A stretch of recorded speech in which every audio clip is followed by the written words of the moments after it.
Messieurs, mesdames, bonjour. Messieurs les présidents, je vous remercie de m'avoir invité pour parler de ce sujet que je vais traiter principalement sur les apnées du sommeil obstructives chez les patients atteints de trisomie 21.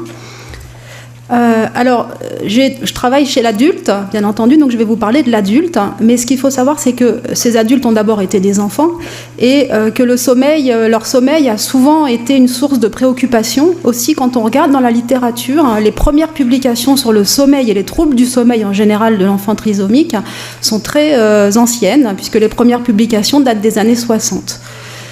Dans les années 80, soit à peine 20 ans plus tard, et c'est très tôt par rapport aux troubles respiratoires obstructifs du sommeil en population générale, le syndrome d'apnée obstructive du sommeil chez l'enfant a été reconnu comme une cause majeure d'interruption du sommeil et de troubles du sommeil, avec une prévalence estimée assez élevée, entre 30 et 55% de la population générale, comparativement à 5% chez les enfants de la population globale. Néanmoins, ces chiffres doivent être pris avec beaucoup de prudence, car il ne s'agit que de petites études avec petits effectifs et qui sont comparées à une prévalence en population générale sur des grosses cohortes suivies des années. Donc, la prévalence est probablement plus élevée, peut-être pas aussi élevée que ce qui est rapporté dans la littérature.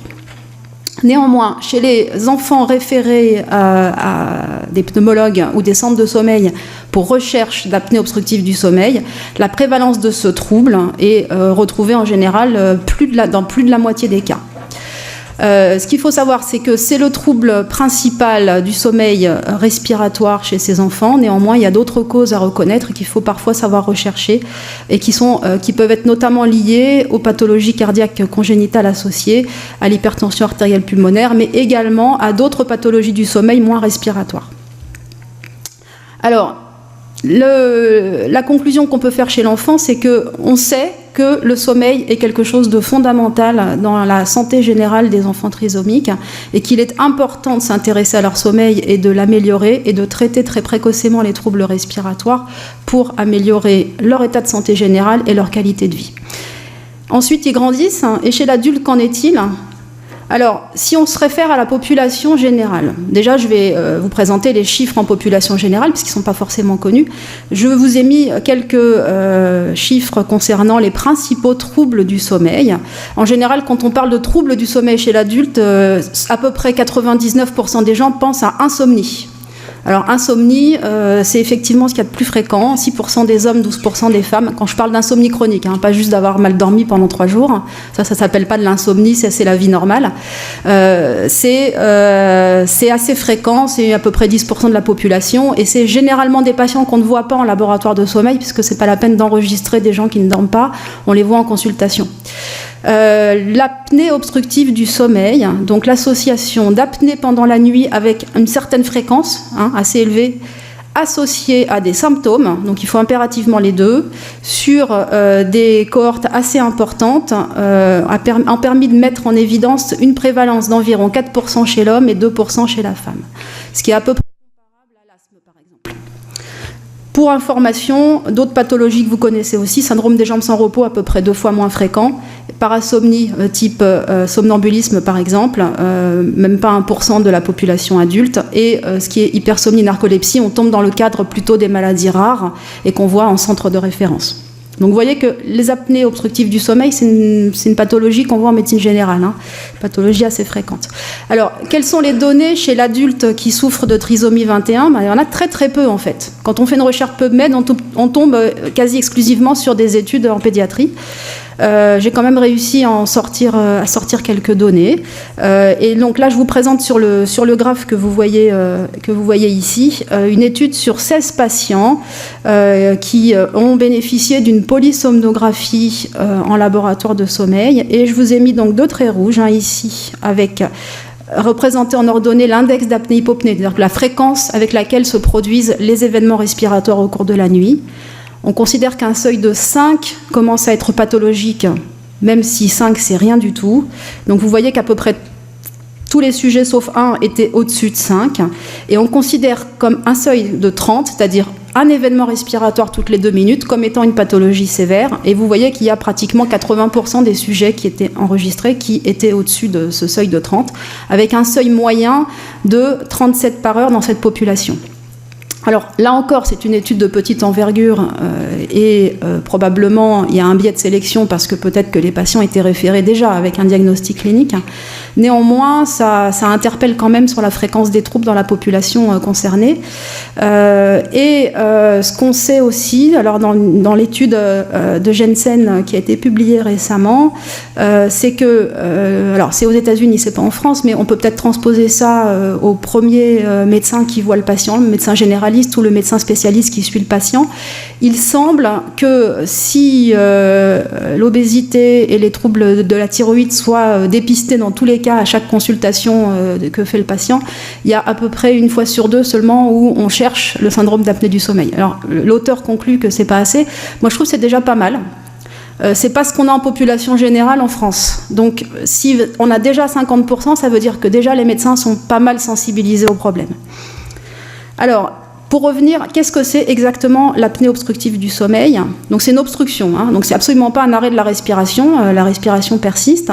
C'est au niveau du pharynx, l'obstruction de celui-ci, en général par le bascule en arrière de la langue, de manière répétée au cours de la nuit, et qui entraîne donc vraiment une obstruction de la voie respiratoire et la nécessité pour l'organisme soit de se réveiller brièvement, soit d'augmenter l'effort respiratoire.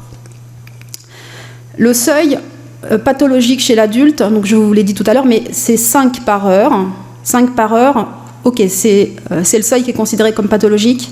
Néanmoins, ce n'est pas le seuil qui expose à des complications, les complications les plus graves. Retenez le seuil de 30 pour une pathologie sévère, c'est-à-dire une apnée ou une hypopnée toutes les 2 minutes, associé forcément à des symptômes, parce que le fait d'avoir des événements respiratoires de manière isolée n'est pas une maladie. Donc ça veut dire qu'en l'absence de symptômes, ça ne sert pas forcément à quelque chose de dépister, de faire une polysomnographie. Et dans ce contexte, le fait d'avoir un index d'apnée-hypopnée élevé, donc à plus de 30, et des symptômes, expose à un risque plus important. De quel ordre? Cardiovasculaire principalement, toutes les pathologies cardiovasculaires, de l'hypertension à l'accident vasculaire cérébral, aux troubles liés à la somnolence et le risque accidentel qui en résulte, ainsi que les troubles de la qualité de vie, et aussi décrit en population générale, mais également dans la trisomie 21, l'aggravation des troubles cognitifs et dysexécutifs.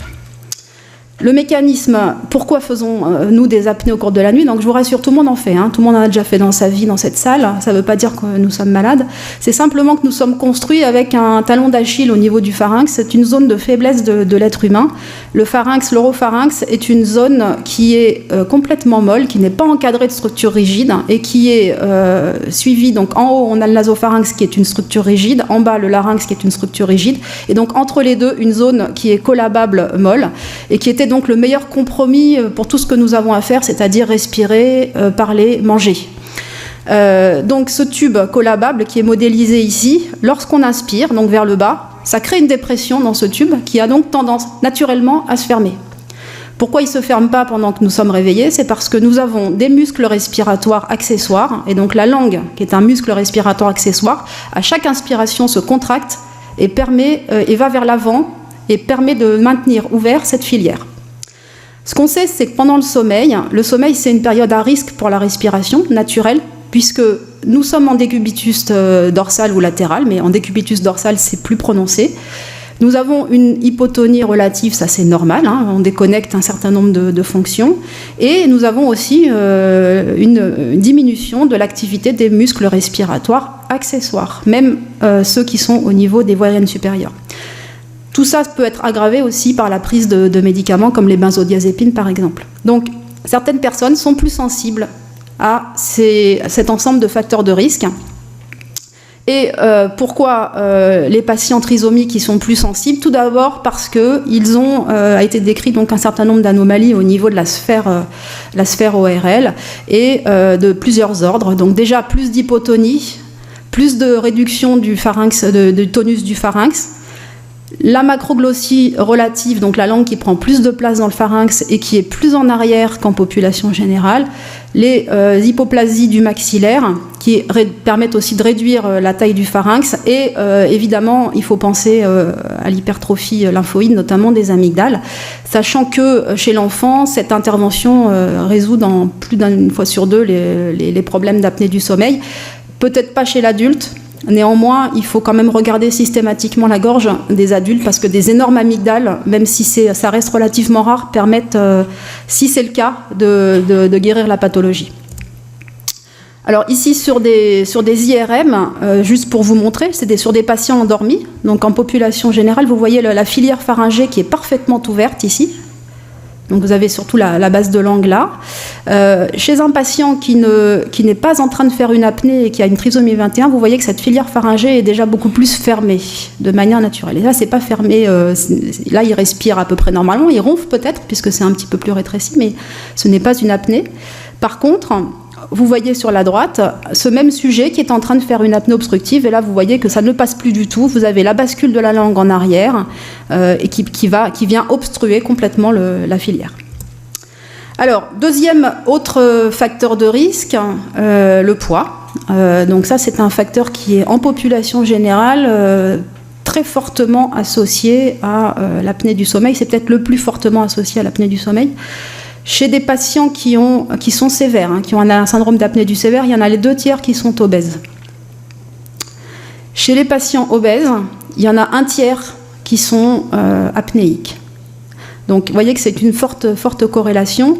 Et donc, dans cette étude publiée en 2009, qui comparait des patients trisomiques 21 et des contrôles avec, en ordonnée, l'index d'apnée-hypopnée et en abscisse l'IMC, donc, effectivement, vérifie cette corrélation chez la population générale contrôle de l'étude, mais met en évidence non seulement l'existence de cette corrélation dans la trisomie 21, mais une plus forte corrélation à l'IMC. Alors, d'autres facteurs qui sont extrêmement liés à la maladie, c'est l'âge. Donc, vous avez ici en population générale l'histogramme de répartition des diagnostics positifs de syndrome d'apnée du sommeil. Vous voyez que dans la tranche des 50-59 ans, nous avez la prévalence la plus forte, qui est aux alentours de 5-6% de la population, alors que c'est beaucoup moins dans les âges plus faibles. Alors, c'est certainement un facteur qui joue énormément dans la trisomie 21, d'une part parce que la population prend de l'âge. Maintenant, ils ont tendance à rejoindre l'espérance de vie d'une population générale, et que probablement l'effet du vieillissement chez eux est un peu plus important, et donc peut-être quand ils sont un peu plus jeunes qu'en population générale, ils ont des syndromes d'apnée qui arrivent. L'influence du sexe ratio, on sait que c'est plus fréquent chez l'homme. Ça, j'ai pas trop de données dans la trisomie 21, mais on peut penser qu'il y a une influence compte tenu des troubles endocriniens. Bon, on sait qu'il y a une relation avec les problèmes de thyroïde, qui n'est pas forcément très forte en population générale, mais ça reste à démontrer dans la population des patients trisomiques. Alors, simplement pour vous matérialiser comment on met en évidence ces apnées. Donc là, vous voyez ce magnifique mannequin qui est équipé dans le laboratoire. On va déjà s'intéresser à tous les paramètres respiratoires. Donc, pour analyser la respiration, donc, ils font un capteur de saturométrie. Donc, vous voyez là-haut. Ça. 2 sangles, donc une sur le thorax, une sur l'abdomen, que vous voyez ici en vert et en bleu, qui permettent de visualiser les mouvements respiratoires, et un capteur de pression nasale qui permet d'évaluer le flux respiratoire. Tout ça, c'est enregistré toute la nuit, et vous avez les tendances reprises là-haut au niveau de la saturation, et les traits verts, ce sont les événements respiratoires, les apnées. C'est un sujet normal. Donc vous voyez qu'il n'en fait pas 0, il en fait quelques-unes au cours de la nuit, et ça, c'est tout à fait normal. Là, je vous ai mis en parallèle le patient qui a des apnées en bas et celui qui est normal en haut. Et donc, ce que vous pouvez voir, donc vous voyez l'apnée. Donc là, le patient respire. Tout d'un coup, il fait une apnée. Donc l'air ne passe plus, c'est bouché. Et vous voyez qu'il continue à respirer. Donc, il ne s'arrête pas de respirer. Donc, il n'y a pas un arrêt de la respiration fatale qui va arriver au cours de la nuit. Il faut bien expliquer ça aux parents et aux patients aussi, parce que le mécanisme de l'apnée est souvent pas bien compris. Les gens pensent qu'ils vont s'arrêter de vivre lors d'une apnée. Ce qui n'est pas le cas, on se réveille à chaque fois. Donc, vous voyez que les mouvements respiratoires en s'amplifient même. Et à un moment donné, ça va se réouvrir et vous allez voir, et l'air repasse. Qu'est-ce qui se passe pendant l'apnée? Vous avez progressivement une chute de la saturation en oxygène. Vous voyez ici, ça descend très bas, ça descend jusqu'à 82%. 82%, c'est quasiment rien du tout. Et quand vous regardez sur la tendance de la nuit, vous avez chaque trait bleu est une apnée. Donc vous voyez, on ne voit même pas la différence entre chaque trait.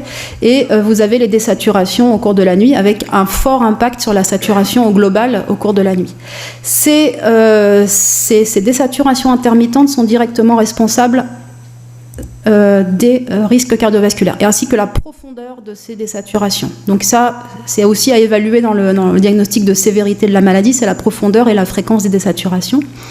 Mais on sait que donc l'apnée qui entraîne de fortes désaturations, en même temps entraîne une diminution de la pression intrathoracique et des micro-éveils, et que tout ça, c'est responsable d'une hyperactivité sympathique, d'une diminution de l'oxygénation du myocarde et d'un stress oxydatif, et que ces trois phénomènes sont responsables de toutes les comorbidités cardiaques qui vont de l'hypertension jusqu'à l'infarctus du myocarde, l'hypertrophie du ventricule gauche, l'hypertension artérielle pulmonaire et les arythmies, les accidents cérébrovasculaires. Alors, pareil, je mets un petit peu le frein, c'est pas quand on a 5 apnées par heure, c'est quand on commence à en avoir un peu plus. Et quand on repart aux études de cohorte qui ont étudié ce risque cardiovasculaire chez les patients, retenez la courbe rouge, c'est les patients sévères, donc qui ont un index supérieur à 30, donc plus d'une apnée toutes les 2 minutes, en rouge. Et vous avez en vert les contrôles. Et vous avez en bleu, ce qui est intéressant, les patients sévères qui ont accepté de se traiter avec une pression positive continue. Et donc vous avez en haut les accidents cardiaques non fatals et le fatal en bas. Et vous voyez qu'il y a un risque de multiplier par 3 d'accidents cardiaques fatals ou non fatals chez les patients sévères non traités par rapport aux patients sévères traités et par rapport à tous les autres niveaux de sévérité. Et donc ça, c'est une cohorte qui a été suivie plus de 10 ans, avec plus de 1000 patients dedans. Ce qu'on sait, alors, quelle est la particularité dans la trisomie 21? Ils se défendent moins bien contre l'apnée. Les apnées durent plus longtemps, les désaturations sont plus profondes. Là, vous voyez, cette étude a regardé en combien de temps le patient resaturait après une apnée. Et vous avez donc les patients trisomiques en gris clair, les patients en contrôle en gris foncé. Quel que soit le stade de sommeil, puisque à gauche vous avez le sommeil lent, à droite le sommeil paradoxal, vous avez les patients trisomiques qui mettent beaucoup plus de temps c'est en gris foncé les patients trisomiques, ils mettent beaucoup plus de temps à resaturer après un événement respiratoire. Également, ils n'ont pas du tout la même réponse en termes de fréquence cardiaque. En général, une apnée entraîne une augmentation de la fréquence cardiaque par la mise en jeu du système sympathique. Ils ont une différence d'activation du système sympathique.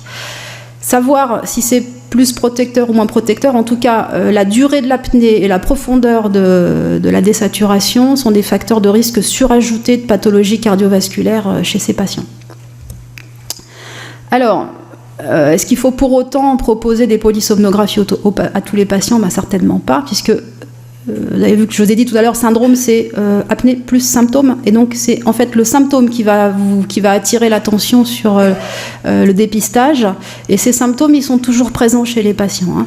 Après, il faut savoir les chercher et savoir de ne pas les confondre les uns avec les autres. Relativement peu de symptômes nocturnes pour une pathologie nocturne, sauf le ronflement, mais le ronflement est assez banal, mais c'est un ronflement qui est un petit peu particulier, c'est un ronflement qui est très fort, qui est tous les jours, qui est fréquent au cours de la nuit et qui peut s'entendre éventuellement dans la pièce d'à côté. La famille ou les soignants peuvent entendre aussi également des arrêts respiratoires avec des reprises inspiratoires bruyantes, donc on entend les apnées. Et après, assez peu fréquemment, d'autres symptômes. Alors, on peut effectivement aussi être attiré des fois par une agitation nocturne inexpliquée qui peut amener à rechercher des apnées. Et une nicturie, parce que ça, c'est en population générale, c'est très fréquent. Le fait d'avoir des apnées obstructives du sommeil entraîne une inversion de diurèse et une augmentation de la fréquence d'émission la nuit. Donc, si vous avez un patient qui tout d'un coup se met à se lever beaucoup plus la nuit pour aller aux toilettes, ça peut être un signe d'appel des apnées du sommeil. En journée, le principal signe, c'est la somnolence. La somnolence qui n'est pas toujours facile à reconnaître, pas forcément exprimé. D'ailleurs, c'est pas uniquement parce que c'est dans la trisomie 21, mais dans la population générale, c'est pareil. On a du mal à interroger les patients sur ce symptôme qui est très subjectif et qui est patient dépendant en fait. Et on sait qu'on peut le confondre très fortement avec des troubles cognitifs ou des troubles exécutifs et aussi avec des troubles dépressifs. Tout ça peut être intriqué. Et le syndrome d'apnée du sommeil peut aussi s'exprimer uniquement par une détérioration cognitive et des symptômes dépressifs qui doivent alerter quand ils sont nouveaux chez un patient. Ce qui doit alerter également, c'est le patient qui était bien intégré jusque-là et qui tout d'un coup se met à s'endormir au travail ou qui était passionné de photographie puis qui tout d'un coup abandonne. Ce genre de choses. Il faut que ça alerte. Alors, une fois qu'on est alerté, qu'on pense à un syndrome d'apnée du sommeil, qu'on a entendu des apnées, éventuellement des forts ronflements, on peut référer à ce moment-là le patient dans un centre spécialisé. Il faut en passer par la polysomnographie, on n'a pas trop le choix. Donc c'est vrai que tous les patients ne sont pas susceptibles d'accepter ce type d'examen. On n'a pas eu trop de problèmes, nous, au laboratoire.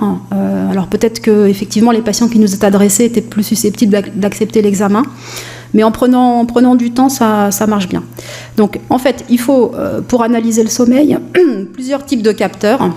Donc, des capteurs d'électroencéphalographie, des capteurs de mouvement des yeux qu'on pose sur les côtés et un capteur d'électromyographie du menton. Et ces trois types de signaux permettent de scorer complètement le sommeil, que vous voyez ici résumé sur un hypnogramme. Donc là, le patient se couche, met un peu de temps à s'endormir, puis passe en stade 1, en stade 2 qui est le sommeil léger, puis ensuite attaque assez vite le stade 3 et 4 qui est le sommeil profond récupérateur, et termine son premier cycle par un petit bout de sommeil paradoxal qui est le sommeil pendant lequel on fait les rêves. Et vous voyez se succéder au cours de la nuit tous ces cycles qui se terminent tous par du sommeil paradoxal. Et ce que vous pouvez remarquer, c'est que le sommeil profond, et surtout en début de nuit, on se dépêche de récupérer ce qu'il faut récupérer en termes de fatigue. Et puis, les rêves, la consolidation de la mémoire, etc., se fait plutôt dans la deuxième partie de nuit, au niveau du sommeil paradoxal. C'est pour ça que quand on se réveille sur le petit matin, on a souvent des souvenirs de rêve. Alors, voilà un exemple, une page de 30 secondes d'électroencéphalogramme sur lequel on a matérialisé une apnée en plus. Donc, vous avez le patient, là, vous me croyez sur parole, il dort. Il dort et il y a une apnée qui se produit ici. Donc, le air ne passe plus. Vous voyez que là, il lutte, puisqu'il a les mouvements respiratoires en opposition de phase. C'est un signe de lutte. Et au bout d'un moment, il se réveille, vous voyez que le rythme s'accélère, là on a un rythme alpha qui apparaît et qui est signe d'un micro-éveil et qui va permettre au patient de nouveau de pouvoir respirer ici. Et il doit probablement ronfler parce que l'aspect de la respiration est un aspect de respiration avec limitation de débit. Si vous regardez en haut, tous les traits rouges c'est les micro-éveils. Donc il n'a pas bien dormi au cours de la nuit ce patient. Et si on projette son hypnogramme qui est en haut par rapport à celui du bas que je vous ai montré tout à l'heure qui était normal, vous voyez que lui, il s'endort, il s'endort à peu près pareil, il met pas plus de temps à s'endormir, mais il va se réveiller sans arrêt, il va jamais réussir quasiment à faire du sommeil profond, il va se réveiller un long moment là, en milieu de nuit, et puis il va finir par peut-être faire un épisode de sommeil paradoxal, mais vraiment de justesse, quoi. Donc il a vraiment très mal dormi. C'est comme si on l'avait secoué toutes les 30 secondes et qu'on ne l'avait pas laissé dormir. Et ça, c'est directement responsable de la somnolence, des troubles cognitifs, éventuellement de la détérioration dysexécutive et peut-être également des signes dépressifs. Simplement, juste pour vous rappeler, c'est pas chez un patient trisomique que cette étude a été faite, c'est une étude sur simulateur de conduite, mais la somnolence est la cause la plus fréquente d'accidents de voiture. Et simplement pour vous montrer, ici, l'effet de la privation de sommeil chez des sujets sains avec des ronds et chez des patients SAS avec des carrés. Donc vous avez en blanc sommeil, on les a laissés dormir tranquillement, et en noir, on leur a pourri leur sommeil, donc ils n'ont pas dormi, ils ont été privés de sommeil, on les a remis sur le simulateur, et on note le pourcentage d'erreurs de conduite. Et donc ce que vous voyez, c'est que le sujet normal, il fait ça dure toute la journée, donc il peut être lassé un peu en fin de journée, mais il fait un peu plus d'erreurs en fin de test, mais il ne fait pas beaucoup d'erreurs sur le simulateur de conduite, mais quand il n'a pas dormi, il en fait déjà un peu plus. Celui qui a un syndrome d'apnée du sommeil et qui a dormi, c'est déjà encore moins bien. Mais alors, celui qui a un syndrome d'apnée du sommeil et qui ne dort pas, là, il met dans le mur à tous les coups, a priori. Alors, la somnolence, c'est vraiment le symptôme le plus important à dépister dans le syndrome d'apnée du sommeil. C'est un risque d'accident, mais la route, oui, mais d'accident de la vie domestique aussi. Hein. Il y en a beaucoup, et d'accident de travail. Ça, c'est maintenant connu et complètement reconnu. Il faut s'aider de l'entourage, parce que là, c'est l'entourage qui est fondamental. Le patient, il sait s'il a vraiment envie de dormir. Mais par contre, il ne va pas forcément savoir que il s'endort au repas du soir alors qu'il ne le faisait pas avant, et qui du coup, il mange moins. Ça peut arriver. Il ne va pas savoir qu'il s'est endormi un peu plus longtemps sur le lieu de travail, parce que c'est peut-être confondu avec de l'ennui, ou on dit il ne veut pas, etc. Donc il faut vraiment s'aider par l'entourage et le patient pour pouvoir arriver des fois à colliger les informations. Et puis, alors le test qu'on utilise, les questionnaires qu'on utilise le plus fréquemment, c'est le questionnaire d'Epworth. Alors on l'utilise chez les patients et avec l'aide des parents. Il n'est pas forcément adapté à tout le monde, puisqu'il y a des questions comme assis en train de lire ou dans une voiture au feu rouge, mais en tant que conducteur. Mais c'est quand même un outil qui est utile chez les patients. On demande les chances de s'assoupir, et c'est coté entre 0 jamais et 3, une forte probabilité de s'endormir. Et à partir de jusqu'à 10, c'est normal, et à partir de 11, on commence à trouver qu'il y a une somnolence diurne excessive. Alors, l'influence du syndrome d'apnée du sommeil, surtout des symptômes, donc principalement de la somnolence dans les troubles cognitifs et les troubles dépressifs des patients trisomiques, c'est publié. C'est pas des grosses séries, mais c'est quand même publié. En 2013, une étude qui a testé, en fait, qui a fait certains tests, qui testaient les fonctions exécutives des patients, alors surtout sur de l'affluence verbale et sur des tests d'inhibition, et qui a corrélé ça, en fait, aux symptômes rapportés par l'entourage, symptômes qui étaient évocateurs de syndrome d'apnée du sommeil. Vous voyez qu'il y a une corrélation qui est quand même assez forte entre le déclin, la diminution des capacités exécutives et là de l'affluence verbale par rapport à la fréquence des symptômes de syndrome d'apnée du sommeil. Également, une étude cas contrôle en bas qui est patient trisomique présentant une dépression versus patient trisomique n'en présentant pas, avec une échelle de dépression pour le diagnostic, le dépistage, et une fréquence beaucoup plus élevée de syndrome d'apnée du sommeil dans la population dépressive. Donc il y a clairement une corrélation qui a l'air d'être plus forte que dans la population générale, qui est connue en population générale, mais qui a l'air d'être plus forte. Alors, à la Pitié-Salpêtrière, on a eu la chance de travailler avec l'Institut Jérôme Lejeune, qui nous a référé un certain nombre de patients, et on s'est dit on va étudier un petit peu les troubles respiratoires nocturnes chez ces patients, plus généralement les troubles du sommeil. Et donc je vous présente les résultats sur 31 patients, 30 contrôles, qui ont bénéficié à la fois d'une évaluation clinique et d'une vidéo polysomnographie. Les deux groupes étaient appariés sur le sexe et l'âge. Vous voyez que les patients trisomiques étaient plus petits et avaient un BMI, mais pas significativement plus élevé, mais un petit peu plus élevé. Ils étaient un tout petit peu plus somnolents, néanmoins ils avaient des scores... le score moyen était dans la limite de la normale, mais il y en avait quand même 50% qui étaient au-dessus de la normale. Et ce qui était assez étonnant, c'est qu'on a l'impression, quand on demande combien de temps ils dorment chez eux et combien de temps ils dorment habituellement, ils ont l'air de dormir plus longtemps que les sujets contrôle. Alors peut-être qu'ils passent plus de temps au lit, parce que c'est pas du tout ce qu'on a vu au laboratoire. On a vu qu'ils dormaient pareil, le même nombre d'heures. Donc par contre, ils avaient ce qu'on appelle un effet première nuit plus marqué, c'est-à-dire une moindre efficacité de sommeil et une plus longue latence d'endormissement que les contrôles, qui n'ont pas super bien dormi non plus. Globalement, une structure du sommeil qui est la même qu'en population générale, et effectivement on a bien vérifié qu'il y avait plus d'apnée dans le groupe trisomique, puisque leur index moyen était de 35 versus 6 dans le groupe contrôle, et on avait au-dessus de 15 2 tiers des patients, au-dessus de 15 d'index, 2 tiers des patients dans le groupe trisomique et 13% seulement dans le groupe contrôle. Donc c'était pas 0 dans le groupe contrôle, donc ils étaient censés être des sujets sains au départ. Donc c'est pas forcément des gens qui ont des syndromes d'apnée du sommeil, c'est des gens qui ont des apnées. 45% de la population qui avait dépassé le seuil de 30, qui est le seuil de sévérité. Alors, qu'est-ce qui détermine le fait de faire un syndrome d'apnée du sommeil quand on est trisomique? Donc, on a comparé les patients qui étaient diagnostiqués positifs versus les patients qui étaient négatifs. Donc il y en a 2 tiers, donc 21 là, 10 de l'autre côté. Et en fait, ils sont plus âgés. Donc le facteur âge, il joue. Donc il est démontré là aussi. Plus âgés, néanmoins 37 ans, c'est un peu plus jeune qu'en population générale.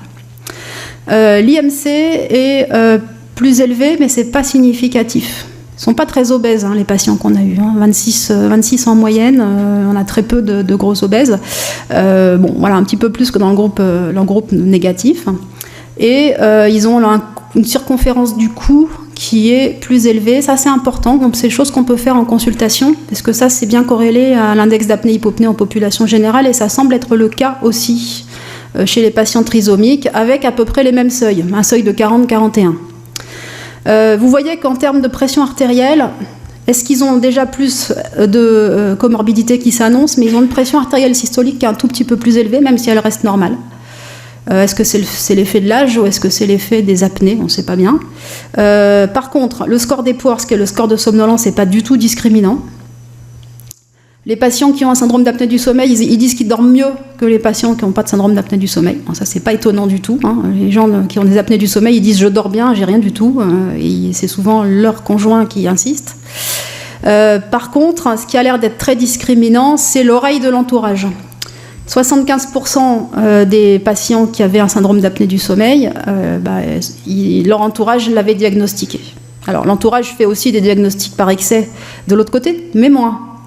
Et par contre, le ronflement, vous avez, il est à peu près pareil dans les deux groupes. Tout le monde ronfle, il est à peu près 100% des patients. Donc le meilleur prédicteur clinique, en dehors de la clinique de la somnolence, c'est la présence d'apnée entendue par l'entourage. Alors, ce que ça a montré, cette étude, sur un petit nombre de patients, mais néanmoins contrôlée par un groupe témoin, c'est que syndrome d'apnée obstructive du sommeil était fréquent et sévère, et qu'il était majoritairement obstructif. Alors, il y avait quelques patients qui avaient des événements centraux.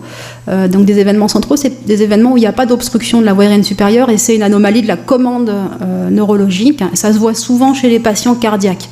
Donc, je pense que chez ces patients qui ont des comorbidités cardiaques, ils sont déjà dépistés par ailleurs. Et s'il y a besoin, ils ont des traitements appropriés, qui sont des traitements différents de ceux de l'apnée obstructive.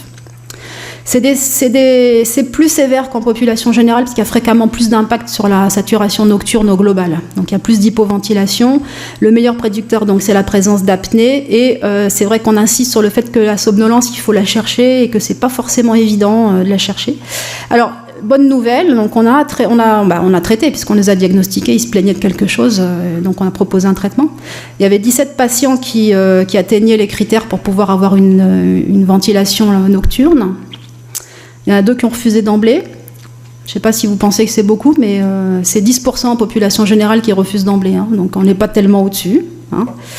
Et en bonne observance, on en a 8 sur 15 qui restent observants au bout de plusieurs... maintenant, on est à 4 ans, de plusieurs années. Et c'est pareil, en population générale, c'est à peu près ça. Au long terme, d'ailleurs, c'est un des grands concerns de l'assurance maladie, c'est le coût de ces machines. Et en termes d'efficacité, c'était remarquable. C'est-à-dire que les patients, ceux qui ont accepté et qui ont continué, qui étaient observants, c'était remarquable. Du jour au lendemain, transformé, repris le travail ou trouvé un travail, ne s'endormait plus en famille, reprise d'activité artistique. Franchement, on n'a pas du tout regretté d'avoir mis en route ces traitements.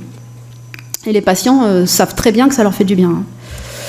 Alors, que conseiller à la suite de ça pour la prise en charge des troubles respiratoires nocturnes? C'est les symptômes en premier lieu. C'est d'être plus vigilant en cas de comorbidité cardiaque ou d'obésité, parce que ça a l'air de jouer beaucoup plus. Et puis l'âge aussi, donc avec l'âge, le vieillissement, il faut y être un peu plus vigilant. Il faut faire des questionnaires, il faut impliquer les gens qui sont autour du patient. Et puis si on a un doute, on peut commencer par des petites méthodes de screening comme une oxymétrie nocturne à domicile, qui évite aux patients d'aller directement au laboratoire. Et une fois qu'on a fait ce premier tri en amont, à ce moment-là, on peut préparer le patient à une nuit à l'hôpital. Ou éventuellement en ambulatoire, il y a des centres qui le font en ambulatoire. Ça permet également de faire le point sur les autres troubles respiratoires nocturnes qui ne seraient pas de l'apnée obstructive et qui seraient un petit peu à la marge, et puis éventuellement d'interroger le patient sur la qualité de son sommeil et d'autres troubles du sommeil. parce qu'on commence à les voir apparaître, hein, syndrome des jambes sans repos chez les patients les plus âgés, déstructuration du rythme veille-sommeil chez des patients vieillissants, on commence à voir ça aussi. En termes de management de mise en place de traitement, c'est la même chose qu'en population générale. Hein. La stratégie est dépendante de la sévérité des symptômes, etc. Bien entendu, si c'est un syndrome léger et qu'il y a un surpoids, on demande au patient de perdre du poids. On lui conseille plutôt de dormir sur le côté, de se déboucher bien le nez. On traite éventuellement les obstructions nasales qui sont traitables. Et puis, dans un deuxième temps, s'ils sont sévères, on peut appliquer la pression positive continue nocturne que vous avez là. Je vous ai mis juste pour information les orthèses d'avancée mandibulaire qui sont des traitements plus récents, mais pour lesquels j'ai absolument pas de recul puisque j'ai pas encore utilisé dans cette population-là. Voilà, donc en conclusion, c'est fréquent, ça demande qu'on le screen un peu systématiquement. Les signes d'alerte sur la somnolence, les troubles cognitifs et la dépression, il faut y penser. Et puis c'est probablement plus sévère puisque les mécanismes d'adaptation à l'apnée sont un petit peu altérés dans la trisomie 21 et que surtout le traitement est efficace et que les patients sont vraiment adhérents au traitement et que c'est important pour leur état de santé. Voilà, comme chez l'enfant, chez l'adulte, c'est important pour leur état de santé. Voilà, je vous remercie.